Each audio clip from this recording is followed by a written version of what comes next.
man. Okay. Wel- Welcome to the Wasteland. Yeah. Alas. Okay, so scrapping all that, we're going to move on to the grand finale. This is the nitty-gritty here. We are talking about Overwatch. Do do do do do do do do That's do right. do So, do. Overwatch is what you guys all been excited for, given what I already told you about. It's a very beloved game, obviously, especially the sequel. Trust me, don't worry about it. Just don't question my logic here. It's one of the most beloved games of all time. So this is the idea that I have is going to start an entire trilogy of ensemble movies. We're not creating separate origin stories here. We're diving straight into the meat and potatoes. And before I move on, I need to clarify that I have two completed screenplays that are over 2 hours in length. The sequel is about 2.5 hours. These screenplays also incorporate events from the cinematics and the comic books, while also taking some creative license here and there in terms of certain details, because I needed to translate them better into film without sacrificing the core of who these characters are, and also tell a good story. So Jesus I have been, Christ. yes, so I have been working on an idea for an Overwatch movie franchise for a long time, but I stopped a while ago to pursue my own projects. However, for the sake of saving time, because this podcast is almost over, I'm only talking about the first one, which is arguably the best of the two, in my opinion. Now, I have several casting choices in mind for all of these heroes. Bear in mind, these are not all the heroes that appear in this film, these are just the most prominent roles. Daisy Ridley as Tracer, David Harbour as Winston, Frank Grillo, who played Crossbones from Captain America: The Winter Soldier, he plays the Reaper. Leah Seydoux, if I'm pronouncing that right, as Widowmaker. Donald Ooh. Glover as Lucio. Yes. You have Hoyeon Young, I'm sorry if I'm mispronouncing that, aka Player 67 from Squid Game as Diva. You have Liam Hemsworth as Cassidy. Alan Tudyk as Bastion, Kate Blanchett as Mercy, and Stephen Lang as Soldier 76. Oh my fucking god. And those are the big ones. There's a couple cameo roles here and there, but that's just like minor details. And that's just the first movie. So now that you know who all these actors are, what is the story? What actually happens? So the idea for this first movie takes place 10 years after the disbanding of Overwatch, after the inner conflict that occurred with Blackwatch and Gabriel Reyes attempting a coup. The heroes that survived the violent skirmish that occurred at Overwatch headquarters have since gone into hiding, and Gabriel Reyes, the head of Blackwatch, is presumed dead. The UN has made it illegal for Overwatch to return, and they're essentially under threat of imprisonment if they ever resurface. The character that we're following the most in this story is Tracer, and she's just trying to settle into a normal life with her girlfriend Emily, and things aren't going so well for her because she still has like that desire to help people. She still wants to go out and be like the superhero that she wants to be. When suddenly she receives a distress call recalling all Overwatch agents. Like remember in the recall cinematic with Winston fighting Reaper at Watchpoint Gibraltar? That's like basically the opening scene of this movie. Holy As it shit. turns out, Winston, who is hanging out at one of Overwatch's old bases to think about the good old days, has been attacked by a character unknown to Overwatch, who is a mysterious masked villain named Reaper, who appears to be the current leader of Talon, the terrorist organization. Reaper succeeds in stealing information that reveals the last known locations of all living Overwatch agents. And in the aftermath of the attack, Winston initiates the recall of all Overwatch agents as a warning, but Tracer is the only one who actually responds to it. She's the only one who shows up, and it's up to her and Winston to travel the globe, recruit more agents, and find out why Talon and Reaper are coming after them. And along the way, they visit places like Texas, Los Angeles, Gibraltar, Cairo, and many, many more. I'm going to skip over to the third act because this is like the candy. This is the big Avengers-esque finale where all the heroes are fighting all the bad guys.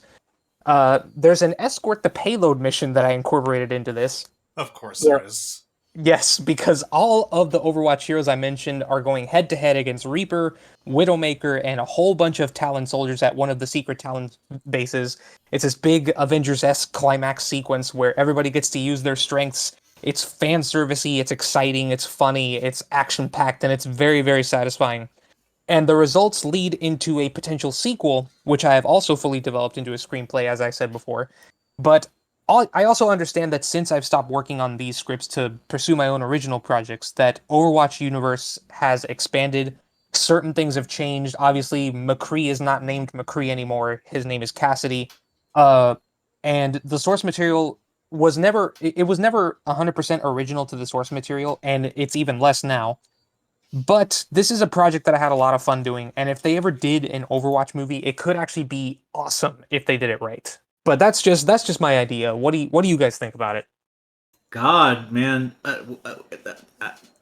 I am left. I am speechless. Like you convinced me. I actually now want to go and play freaking Overwatch. I even want to do more with the idea of my own. Have my own script for Pokemon Coliseum.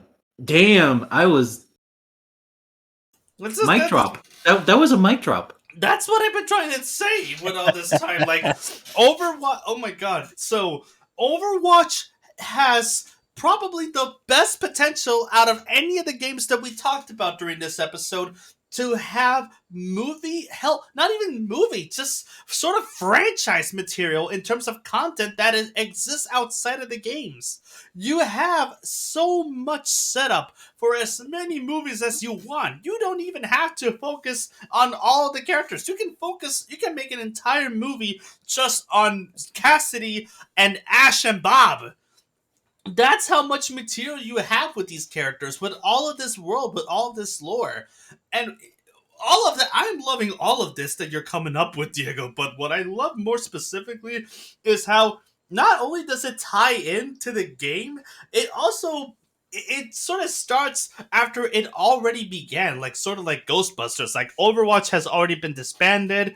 We're starting off from when they are being recalled. Essentially, we're ending at around where the cinematic for what was basically the trailer for Overwatch 2.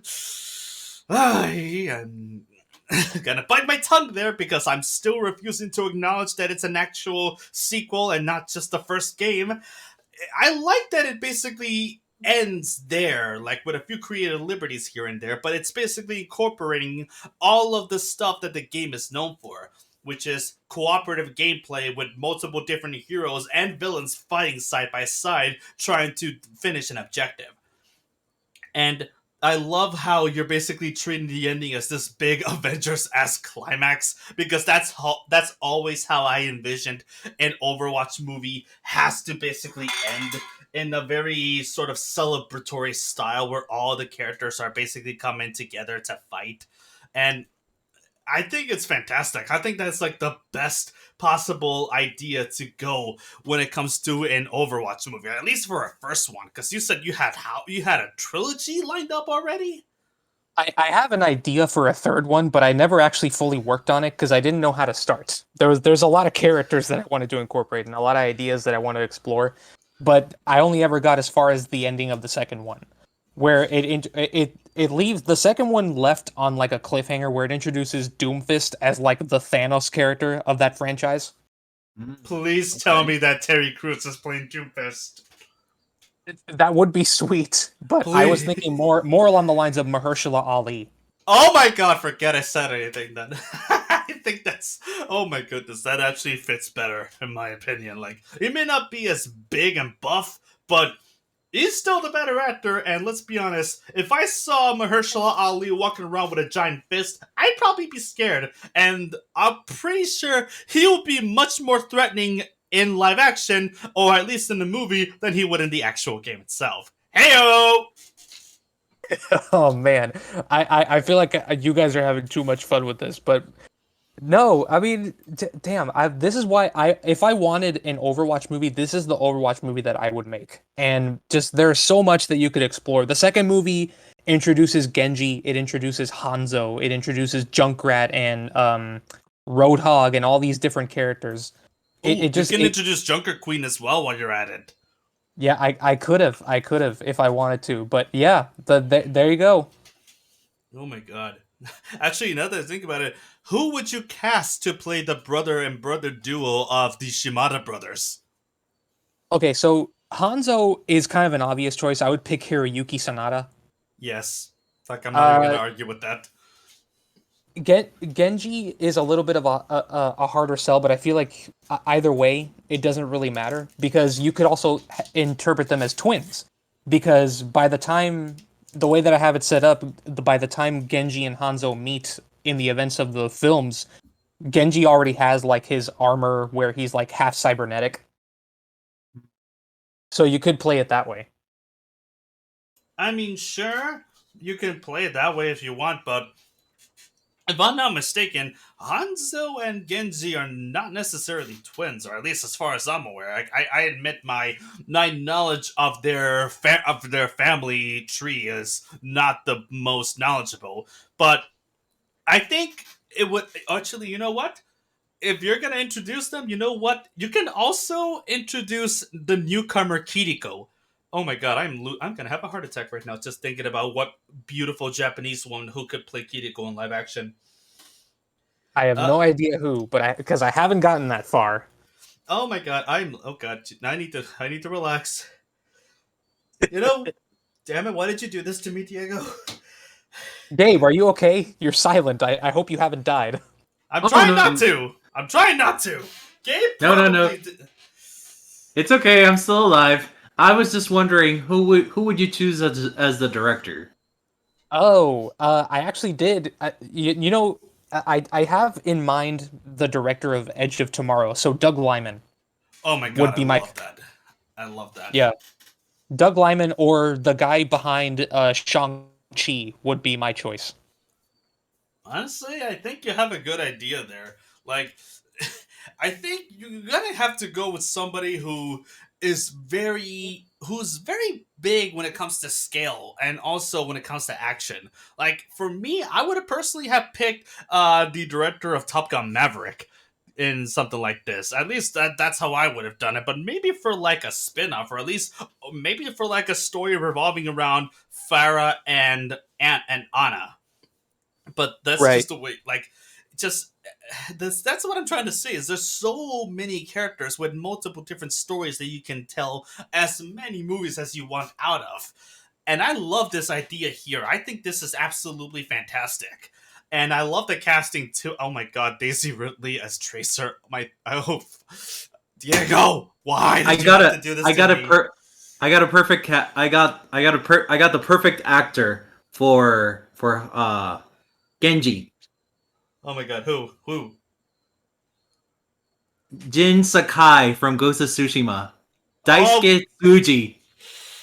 I yes, see that. Yes, that is a yes. perfect choice. That's really good. I love Ghost of Tsushima. Oh my god, I love that. I think that's perfect too. If they make a live action film, I want him to be in the movie. Whether if they can't get him as the main character, which I think it would be a crime in my personal opinion, since he did it so well, then at the very least he should be like related to Jin Sakai. But this guy has to be Genji. Oh So, my. you know something you mentioned that if they did a live action, it doesn't even necessarily have to be live action. I'd be fine seeing an animated one. Preferably though, if they did it in the style of Arcane. Oh my god, you're asking for I want to say you're asking for too much, but at the same time I think that would honestly be fantastic to see happening out. Especially with how well they treated Arcane. Like it was unprecedented how good that show was. Yes. Oh, and actually now that I think about it, I think I got the perfect choice for a live action Kiriko now, because my mind is now fixated on that. Thank you for that, Diego. All right, pitch it, pitch it. I'm thinking Emi Takai from the live action Rurouni Kenshin movies who played Kaoru.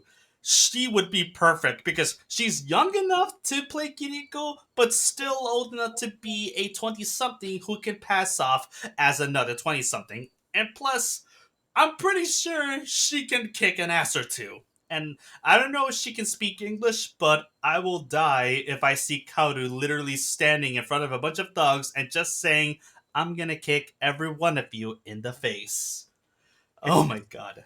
I need to shut up right now because my I just know that Hex will be watching this and she is never gonna let me hear the end of this. She's gonna mock me forever. What about Flying Bark Studios? The ones who worked on Rise of the TMNT. Honestly, I see it. To be perfectly honest, you know who would honestly make a very good animated version of Overwatch? The people that are currently doing the stupid cinematics that are much better than the actual game. That's true. Those cinematics do slap, though. I think that's Seriously. Blizzard, but I would have to check. I don't know who it is. I don't know if it's Blizzard, because if that's Blizzard, that cannot be true, because that would mean that this is something common out of Blizzard that is actually good and hasn't been stained by the disgusting fingernails of Bobby Kotick. But those cinematics, those shorts, they are Oscar level perfect. Like, forget about all of them. All I need to do is show you guys The Last Bastion as an example, and I'll tell you is this is art. Like, this isn't even a promotion for a video game. This is just straight up art that they created with that short. So much story, so much dialogue, a lot being told, and there's no dialogue whatsoever fucking ever. It's just music and beeps and boops and bird chirps. That's all it is. Well, Blizzard does make their own cinematics. I remember one time when I was studying at Atlantic University, they had a whole week dedicated to like video games and animation, and they had somebody from Blizzard show like how they made the cinematics and the whole pipeline. Holy shit, really? That's interesting. Yeah, so Blizzard Entertainment does have their own cinematic team. And yet they're doing nothing. So, speaking of that, do you want to hear something that's really going to piss the both of you off? Go ahead. Oh, go ahead. I'm always down to get pissed off. So, I actually sent in a sample of my Overwatch screenplay to Blizzard, and they ghosted me. Oh, fuck. I sent them a really nice letter. It's like, hey, I'm a fan of your games. Do you think you guys could consider writing an Overwatch screenplay? Here's this sample to just get the ball rolling, I guess. You don't even have to use my idea. And I never heard back. Nothing ever happened. They just kept pumping out more stupid cinematics that left people wanting more, and then the game once again disappointed them. Because the game is nothing more than capture the flag or deathmatch or payloads and shit. It's like, where's the story mode that you promised with the second game, Blizzard? What's that? Oh, what's that? You're gonna give us PvE events? Okay. I mean, that's not at all what you said it was gonna be, but okay. So where is it? Coming in 2023. Motherfucker!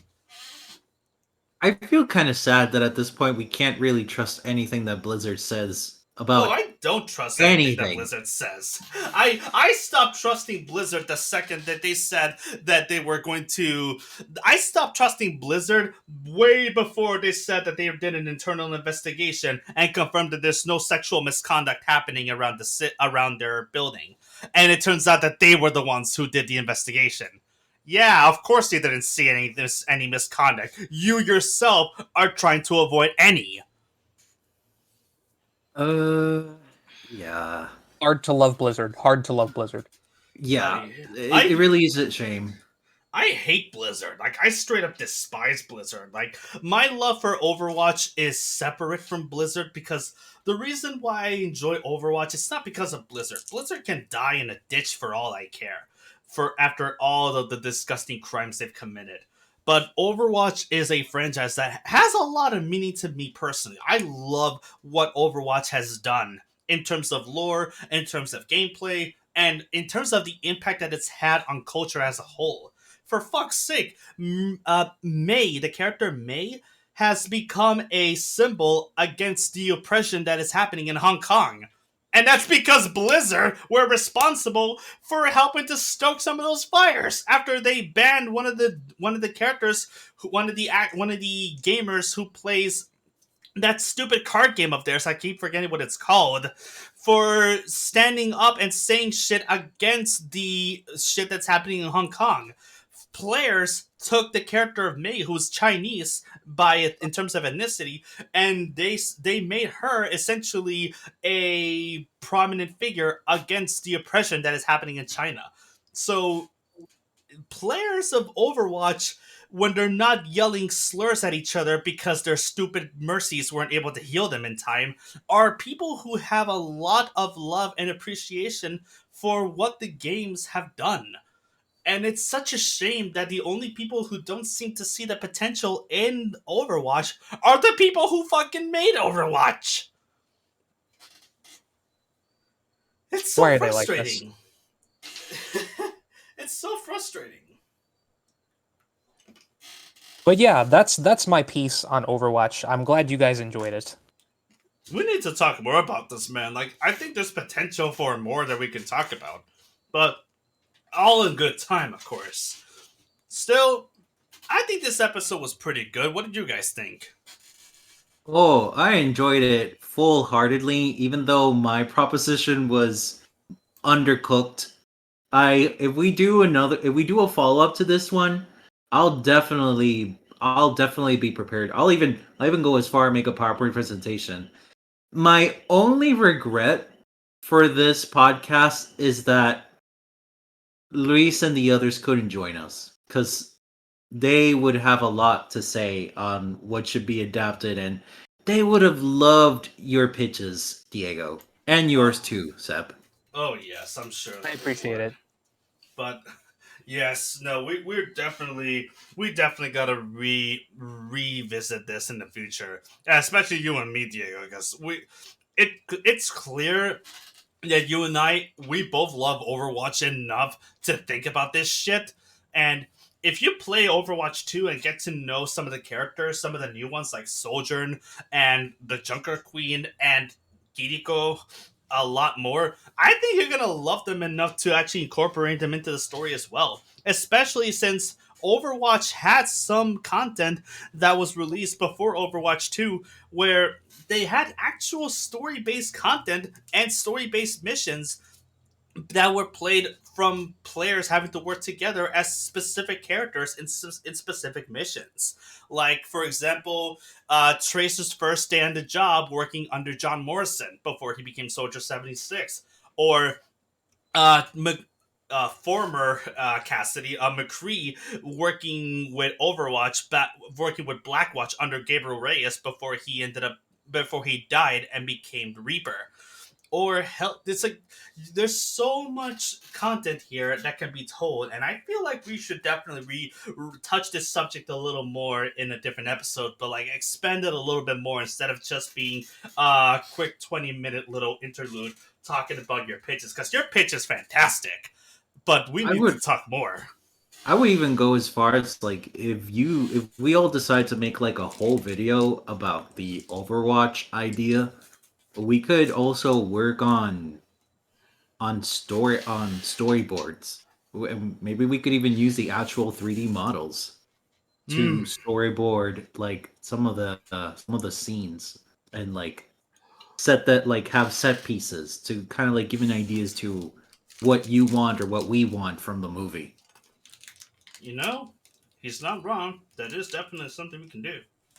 And you could also use clips from the cinematics since I incorporated parts of them into the actual script for the movie. Like the movie begins on the recall cinematic and then it ends on the intro to the game, like the cinematic that you always see when you start the game. Yes, I totally see what you mean. So yeah, it's potential. It has potential. It does, honestly. But yes, I say we're going to think very hard on this and see if maybe next time we can maybe do another episode talking about this in the future, because I see potential for so much more for us to talk about. What do you guys think? Do you think you guys maybe want to revisit this in another time? Yes, definitely. I had a lot of fun, so I agree as well. All right then. Well, in that case, I'm gonna go ahead and gonna wrap us up today. I This was so much fun to do. I'm very excited for what the future has in store for us. But for now, that about wraps up today's transmission. Thank you so much for listening to us, and before we sign out, I'd like to give a special shout out to our patrons of honor. Wait in the Wings, Abigail Verzella, Chelsea A. Crandall, and Kate from KateCast Reviews. If you like what we do here and would like to see more, check out our YouTube channel for reviews, video essays, let's plays, and more. And if you want to help us keep the lights on in this scorching desert that we're currently living under, then check out our Patreon page for bonus content and exclusive rewards. I'm Sebastian from Cinemageddon Reviews signing out, and I'll see you on the Wasteland.